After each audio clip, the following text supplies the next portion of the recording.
Hello. तर chocolates म्हणले तर लहान मुलांना खूप आवडतात. लहान मुलांची आवडती गोष्ट कोणती असेल तर ती म्हणजे चॉकलेट.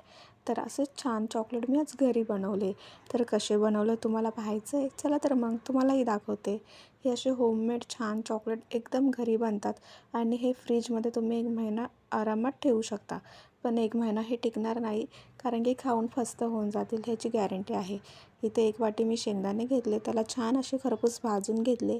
त्याच्यानंतर त्याच्यामध्ये मी थोडंसं डार्क चॉकलेट टाकलं आणि 1 चमचा मी याच्यामध्ये हनी टाकलं आणि हे सगळं मिक्सरला छान असं वाटून घेतलं. तर असं त्याचे मी मिक्सरला वाटून झाल्यानंतर अशी पूड झालेली आहे. त्याच्यानंतर मग मी असे त्याचे गोल बॉल्स तयार केले. तुमच्या नुसार तुम्ही त्याला हवे तसे शेप देऊ शकता. तर अशा प्रकारे मी छोटे छोटे बॉल तयार करून घेतले. आधी सगळे बॉल तयार करून झाल्यानंतर मग मी एक एक करून सगळे बॉल तयार केले. अशा प्रकारे सगळे बॉल मी तयार करून घेतले. नंतर एका कढईमध्ये पाणी ठेवलं. पाणी गरम झाल्यानंतर एका वाटीमध्ये मी डार्क चॉकलेट घेतलं आणि मेल्ट करायला ठेवलं. जर तुमच्याकडे काचेचा बाऊल असेल तर काचेच्या बाऊलमध्ये केलं किंवा स्टीलच्या केलं, कशातही केलं तरी चालतं.